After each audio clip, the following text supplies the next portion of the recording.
कभी कभी सोचती हूँ कि आजकल रिश्ते इतनी आसानी से क्यों टूट जाते हैं, क्यों रिश्तों में इतनी आसानी से कड़वाहट, गलतफहमियाँ आ जाती हैं। लेकिन इसका जब मेन कारण पता चलता है तो मुझे लगा कि नहीं, मैक्सिमम केसेस में यही होता है। हेलो माई करछी से कलम तक फैमिली, मैं हूँ रचना। कैसे हैं आप लोग?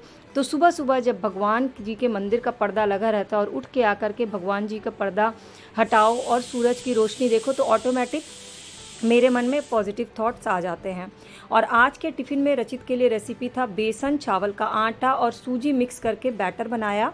उसमें नमक, जीरा पाउडर, काली मिर्च पाउडर मिलाया और साथ ही साथ जितने वेजिटेबल्स थे मेरे पास, जैसे कि टमाटर, बीन्स, शिमला मिर्च, प्याज, धनिया पत्ती, सब कुछ इसमें मिला दिया। इसको मैं बोलती हूँ वेज ऑमलेट।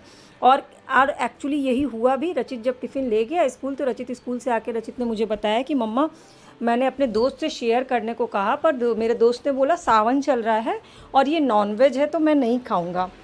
तो मैंने रचित को बोला तो तुमने क्यों नहीं बताया कि तुम खुद भी सावन में नॉनवेज नहीं खाते हो, और वैसे भी टिफ़िन में हम लोग बच्चों को अंडा और ये सारी चीज़ें नहीं देते हैं कभी भी। बट वही है कि इसीलिए इसका नाम वेज ऑमलेट पड़ा है, क्योंकि सच में ये दिखने में भी एकदम वेज ऑमलेट की तरह लगता है। और सबसे अच्छी बात होती है कि इसमें फाइबर होता है और बहुत टेस्टी होता है।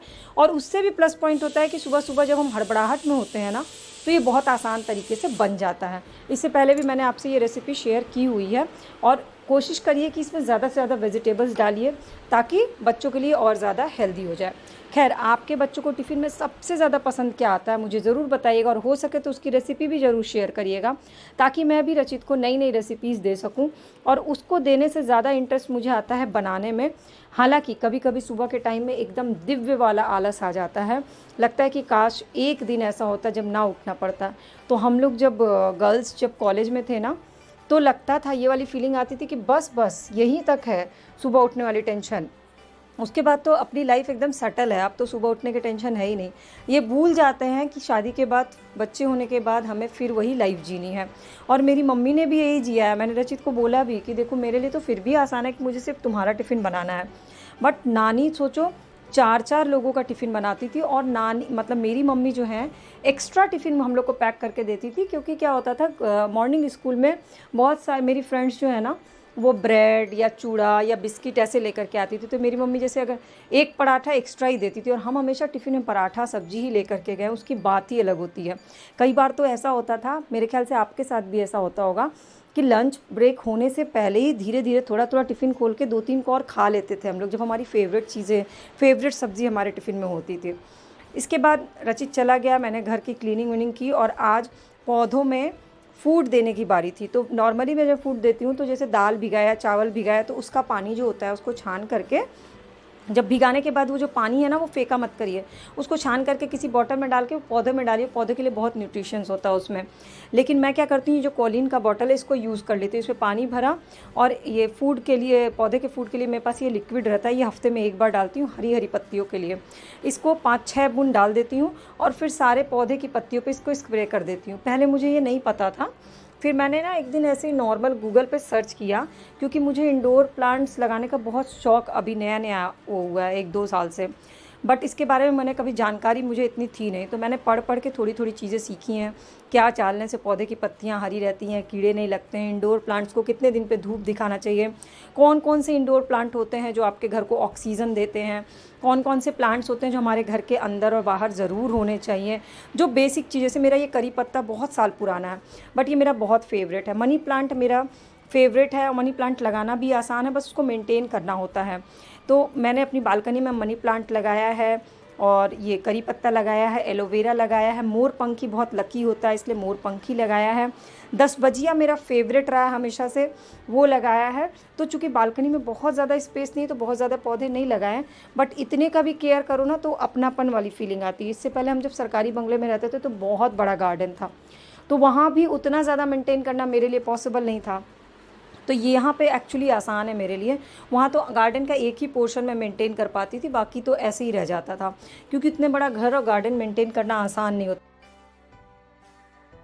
तो आपका फेवरेट प्लांट कौन सा है जो आपने घर में अपने लगाया है, मुझे ज़रूर बताइएगा। और जब मैं विंडो प्लांट्स लेने जाती हूँ ना, तो वहाँ पर ये स्नेक प्लांट भी मेरा बहुत फेवरेट है, और ये मैंने ना एक पत्ते से लगाया था और ये इतना अच्छा पकड़ लिया है। मैंने कहीं पढ़ा था कि सिर्फ स्नेक प्लांट के पत्ते को रख दो, मिट्टी में लगा दो तो वो पौधा पकड़ लेता है। मैंने ट्राई मारा और बहुत अच्छे से पौधे ने पकड़ लिया।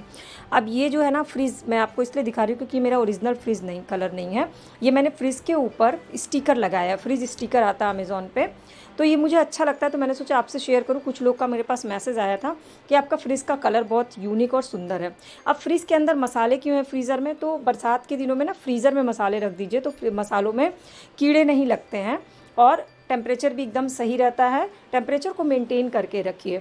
और आज मैंने फ्रिज की भी क्लीनिंग की, क्योंकि त्यौहार से पहले मेरी आदत है फ्रिज को डीप क्लीनिंग करने की। घर की तो डीप क्लीनिंग होती ही है, फ्रिज को भी। नीचे ट्रे में मैं कपड़ा बिछा के रखती हूँ, क्योंकि सब्जियाँ रखो तो सब्ज़ी का पानी वो सोख लेता है, और कपड़ा जब गीला हो जाता है तो हटा के धुल दो और दूसरा कपड़ा बिछा दो। ऐसे ट्रे धुलना रोज़ रोज़ बहुत मुश्किल हो जाता है। इसलिए छोटी छोटी सी ट्रिक है जो हम अपने किचन में रोज़ आजमाते हैं, और हर घर में हर लेडी ये करती है। फिर मेरी घर की क्लीनिंग की कंटिन्यूटी अभी चली हुई है। इवन रचिता आज आकर के फिर पूछा मम्मा काम ख़त्म कब होगा, तो आज मैंने बोला कि आज मेरा लास्ट डे है कंप्लीट करने का, क्योंकि नाग पंचमी से पहले मुझे घर को प्रॉपर सेट कर लेना, भले लेट नाइट हो जाए। तो मैंने एक साइड से शुरू किया, क्योंकि क्या होता है त्योहारों से पहले सारा चादर चेंज करना बहुत ज़रूरी होता है। तो मेरा ये जो सोफ़ा है इस पर मैं चादर बिछा के रखती हूँ, ताकि सोफ़ा भी नया रहे, और रोज़ रोज़ हमेशा चादर बिछाने से हमेशा नया लुक आ जाता है सोफ़े का। तो इसलिए मेरी आदत है कि मैं इस पर चादर चेंज करती हूँ, और कुशन कवर। बाकी इसको झाड़ने वाला मेहनत भी नहीं रहता। सोफ़े में इतना डस्ट जम जाता है ना कि आपको वैक्यूम क्लीनर का यूज़ करना पड़ता है। मेरे पास वैक्यूम क्लीनर नहीं है। मैं नॉर्मल तरीके से जैसे घर की सफाई होती है ना, बिल्कुल वैसे ही झाड़ा पोछी करती हूँ। तो त्योहारों में सबसे इम्पॉर्टेंट आपके लिए क्या होता है घर से रिलेटेड, प्लीज़ मुझे कमेंट करके बताइएगा। और आप त्यौहार में क्या स्पेशल करते हैं, स्पेशल खाना बनाने के अलावा। स्पेशल खाना तो सबके घर बनता है, जैसे मेरे घर नागपंचमी में बनता है दाल भर की पूड़ी, या जिसको बोलते हैं फुट पूड़ी, खीर, पुलाव, और साथ ही साथ बनती है परवल आलू की हलवाई वाली सब्ज़ी। इन सारे की रेसिपी मैंने चैनल के प्लेलिस्ट पे शेयर की है। पूरन पोली, नमकीन पूरन पोली की, त्यौहार स्पेशल खीर की, और साथ ही साथ हलवाई वाले परवल आलू की रेसिपी भी शेयर की हुई है। अगर आपको नहीं मिलेगी तो मुझे कमेंट करिएगा, मैं आपसे शेयर कर दूँगी।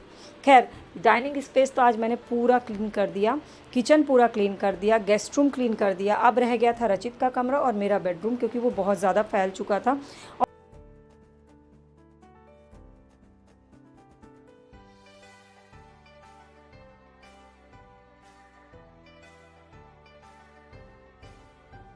तो देखिए चादर चेंज करने के बाद, चादर एकदम पुरानी है, मुझे लगता है 8-10 साल पुरानी है ये चादर, लेकिन इस सोफ़े को नया लुक मिल गया।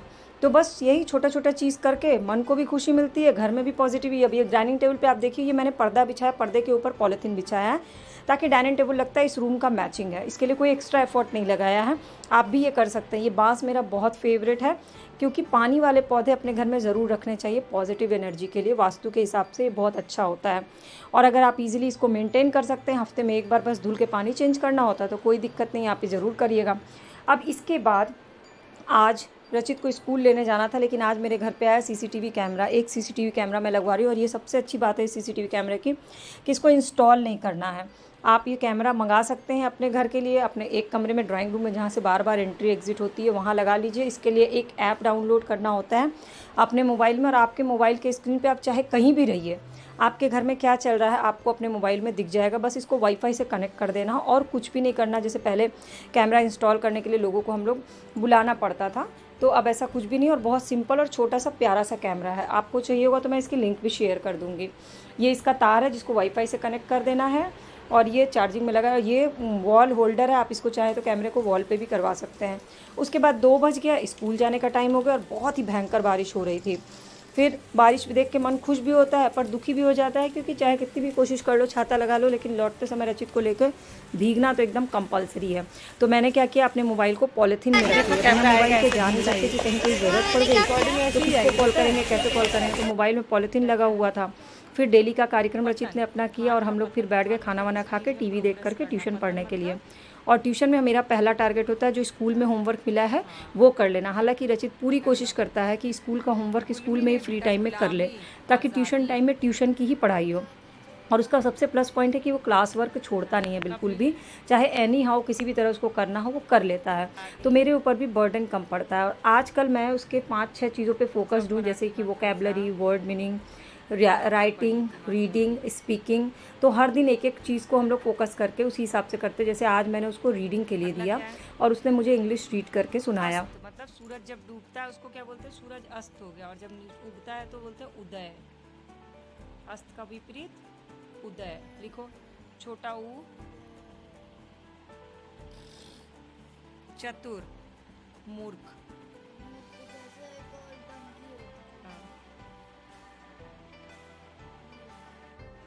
Government that is responsible for ruling over the whole country is known as the central or union government. The central government of India is located in New Delhi. तो आपके बच्चों का सबसे स्ट्रॉन्ग पॉइंट क्या है पढ़ाई में, ये मुझे बताइएगा। और सबसे वीक पॉइंट क्या है जिसमें आपको लगता है कि मेहनत करना पड़ेगा, ये भी मुझे ज़रूर बताइएगा। मैं कोशिश करूँगी उन सब से रिलेटेड ट्रिक्स आपसे शेयर कर सकूँ। फिर शाम के टाइम में मेरी आदत है रोज़ दिया जलाने की। ये मैंने लिया हुआ है वेदी टाइप, बहुत सुंदर लगा था मुझे, दिवाली में लिया था। इसमें मैं तिल के तेल का दिया जलाती हूँ और बाहर रखती हूँ। इसे कहते हैं कि इससे घर में कोई भी बुरी नज़र जो होती है ना, वो नहीं आती है। और बाहर सम्मी का पौधा लगाया हुआ है तो वैसे भी रोज़ जलाना होता है इस पे दिया, और इस दिए को पूरे घर में घुमा करके तब बाहर रखना होता है।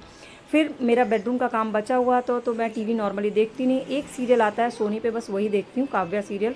तो मैंने सोचा चलो टीवी चला करके ये सारा काम वाइंड अप कर लो। ऐसे आप गाना चला करके या टीवी चला के कोई काम करो तो काम तेज़ी से हो जाता है। शाम को मैं बालकनी की लाइट ज़रूर जलाती हूँ, और ये मेरा ओरिजिनल लालटेन है जिसमें मैंने बल्ब लगा के रखा है, क्योंकि यहाँ मिट्टी का तेल ईजिली मिलता नहीं है।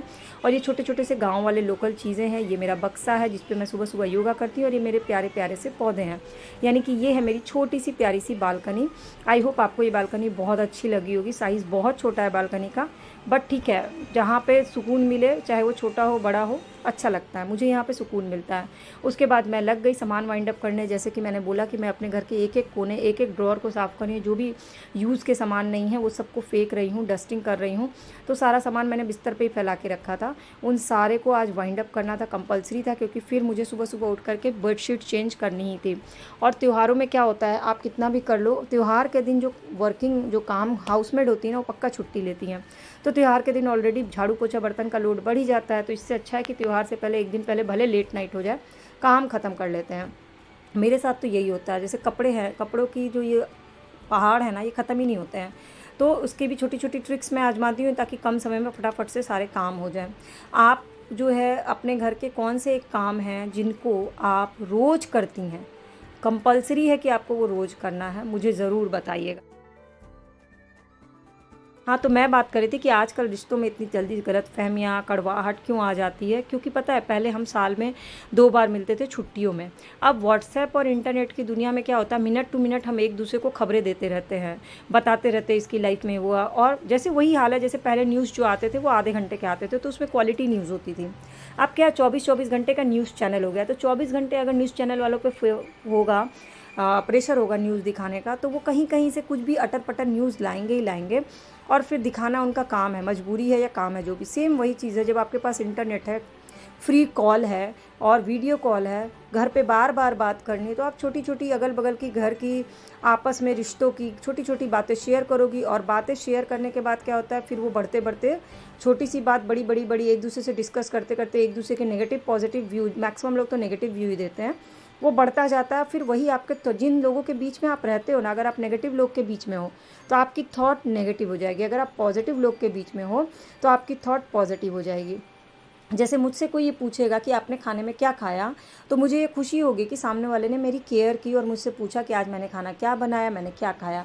लेकिन जिसकी नेगेटिव थॉट होगी, अगर उससे पूछा जाएगा कि आज आपने खाने में क्या बनाया, क्या खाया, तो उन लोगों को लगेगा कि इनको लगता है कि हमारे घर तो कुछ खाना ही नहीं बनता, हम लोग को कुछ आता ही नहीं है बनाने के लिए। तो यही होता है नेगेटिव और पॉजिटिव थॉट का अंतर, जो आपकी लाइफ पे भी पड़ता है, आपके घर पे पड़ता है, आपकी हेल्थ पे पड़ता है। इसीलिए यही कारण है, मिनट टू मिनट अपडेट देने के चक्कर में रिश्तों में बहुत जल्दी कड़वाहट आ रही है, गलतफहमियाँ आ रही हैं। और सबसे बड़ी बात है कि जिनसे गलतफहमी है उनसे बैठ करके बातें करने का एंथू किसी में नहीं रह गया है कि क्या प्रॉब्लम है, क्या कन्फ्यूज़न है, क्या गलतफहमी, उसको बैठ के दूर किया जाए। तो हमेशा कोशिश करिए कि पॉजिटिव लोगों के बीच में रहिए, अपने व्यूज़, अपने थॉट्स उन लोगों से शेयर करिए जो आपको रिटर्न में उस चीज़ के बारे में पॉजिटिव बातें बताएं, ना कि उसमें से भी निकाल निकाल के नेगेटिव चीज़ें बताएं। तो आपका देखिएगा लाइफ कितनी स्मूथ रहेगी, हेल्थ स्मूथ रहेगी और सब कुछ अच्छा अच्छा होगा, ऐसा मेरा मानना है। आप इसके बारे में क्या सोचते हैं, मुझे ज़रूर बताइएगा। आज की ब्लॉग में सबसे अच्छा क्या लगा मुझे कमेंट करके बताइएगा और चैनल के सब्सक्राइब या फॉलो बटन को क्लिक करके मेरी इस फैमिली का परमानेंट मेंबर बन जाइएगा।